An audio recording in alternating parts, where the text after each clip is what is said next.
जय श्री कृष्णा। प्रिय दर्शकों, आप सभी का स्वागत है हमारे इस YouTube चैनल पर।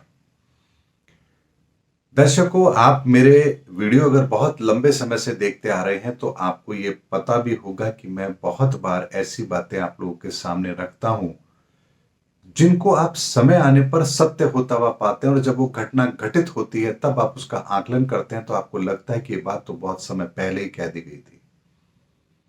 अगर आपको ध्यान हो तो मैंने बहुत समय पहले कहा था, लगभग 6-8 महीने से भी ज्यादा का समय हो गया। मैंने कहा था कि परमात्मा ने इस समय पर इस सृष्टि की बागडोर अपने हाथ में ले ली है। अब वही होगा इस संसार में जो वो चाहता है।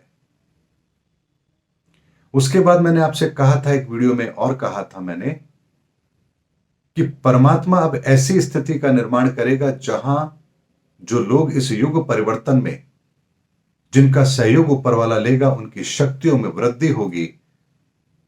और ऐसे लोग जिन्हें अपने ऊपर घमंड है, अपने बाहुबल पर घमंड है, अपने पैसे पर घमंड है, अपने पद पर घमंड है, वो ये सोचते हैं कि वो किसी भी परिस्थिति को मैनेज कर सकते हैं, तो ऐसे लोगों की शक्तियों में कमी भी अवश्य आएगी। यानी शक्तियां नए लोगों के हाथ में जाएंगी, नए लोग सृजन की भूमिका निभाएंगे, और जिनको अपने बाहुबल पर अभिमान है वो सब देखते रह जाएंगे। अभी बात जब मैंने आपसे कही थी तो आपको लगता है कि पता नहीं कहां एप्लीकेबल होगी, लेकिन अगर आप इस वर्तमान समय को देखेंगे तो आपको एक बात बहुत स्पष्ट तौर पर समझ आएगी। 5 राज्यों के चुनाव हुए। 3 राज्यों के अंदर मुख्यमंत्री वो बने हैं जिन्हें कोई जानता नहीं था, या जो सुर्खियों में नहीं थे। चलिए, इस बात को आप ऐसे समझ लीजिए कि भारतीय जनता पार्टी का ये मामला था। प्रधानमंत्री नरेंद्र मोदी जी बदलाव की प्रक्रिया को अपना रहे हैं, इसलिए ऐसा हुआ होगा। लेकिन तेलंगाना में, वहां तो कोई ऐसी परिस्थिति नहीं थी। लेकिन वहां भी सत्ता का परिवर्तन होता है, और बागडोर किसे मिलती है? यानी परिवर्तन तो वहां भी हो रहा है।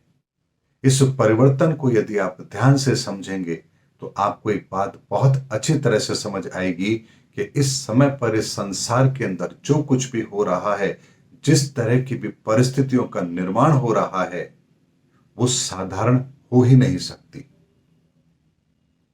क्योंकि अगर संसार में इतना बड़ा बदलाव होना है तो उसकी कार्यप्रणाली, उसकी रूपरेखा ऊपर वाला अपने तरीके से तय करेगा, और हमारे सामने कुछ ऐसी परिस्थितियों का निर्माण करेगा कि हम उन निर्णयों को लेने के लिए बाध्य होंगे जो ऊपर वाला हमसे करवाना चाहता है। लेकिन ये एक छोटी सी प्रक्रिया है, अभी इसके आगे की स्थिति भी और बनेगी। यानी जो आपने राजस्थान में परिवर्तन देखा, मध्य प्रदेश में देखा, छत्तीसगढ़ में देखा, तेलंगाना में देखा, ये परिवर्तन हुआ है। लेकिन इस परिवर्तन के साथ एक रूपरेखा और बनेगी कि जिन कंधों पर यह जिम्मेदारी आई है, उन्हें अपना पुरुषार्थ निस्वार्थ भाव से करना पड़ेगा।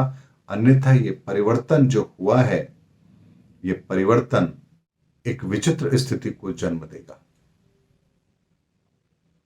क्योंकि जब ऊपर वाला हमें कुछ योग्यता देता है तो वहां पर हमारा दायित्व भी एक बढ़ता है कि हम उस दायित्व का निर्वहन निस्वार्थ भाव से कर पाएंगे या नहीं कर पाएंगे।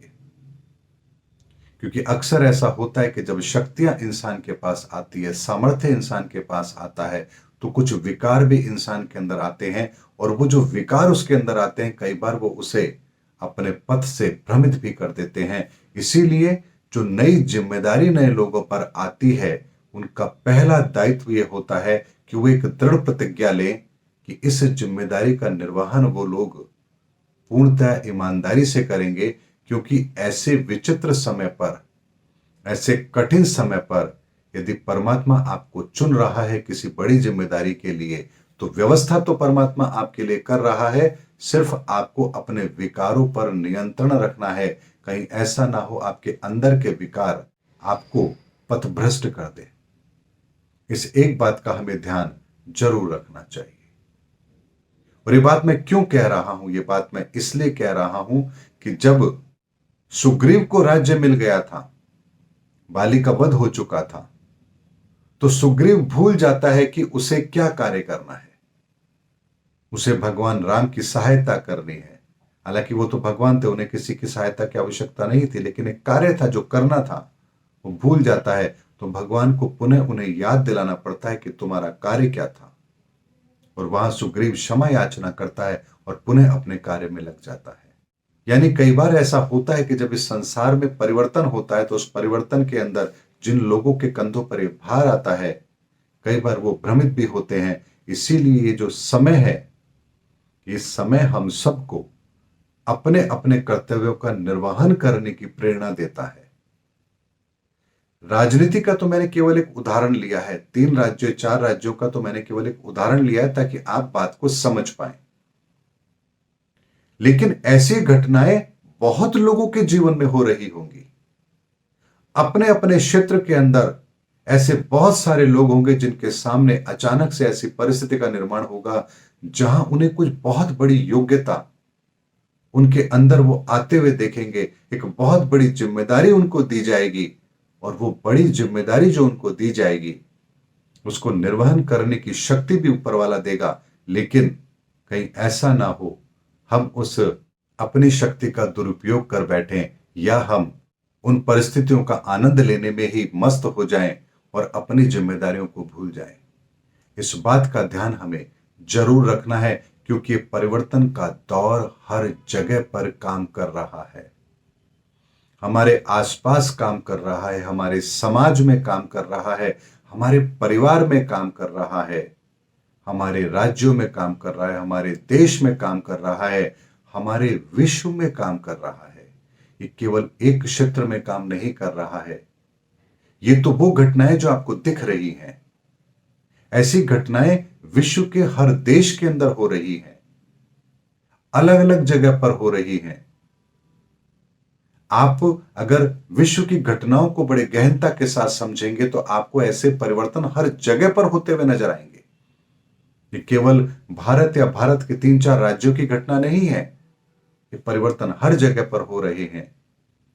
इसीलिए इस समय पर जिन लोगों के कंधों पर नई जिम्मेदारी आ रही है, ईश्वर ने उनका चयन किया है नए सृजन में, और उन्हें इस बात का ध्यान जरूर रखना है कि जो जिम्मेदारी हमें दी गई है उसकी पालना 100% होनी चाहिए, निस्वार्थ भाव से होनी चाहिए, कर्तव्य परायणता के साथ होनी चाहिए और हमारे अंदर लेश मात्र भी अभिमान नहीं आना चाहिए। तभी हम उस परमात्मा की दी हुई जिम्मेदारी का अच्छी तरह से निर्वहन कर पाएंगे और इतिहास के पन्नों में हमें वो स्थान मिलेगा जिसके लिए परमात्मा ने हम सबका चयन किया है।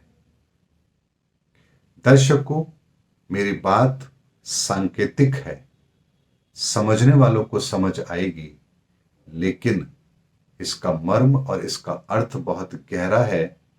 जिन्हें समझ आएगा उनके लिए बहुत अच्छी बात है और जिन्हें समझ नहीं आएगा उनके लिए अभी समय थोड़ी उनकी प्रतीक्षा करेगा, उनको अभी और मौके भी वो अवश्य देगा।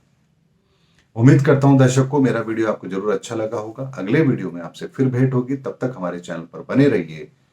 जय हिंद, जय भारत।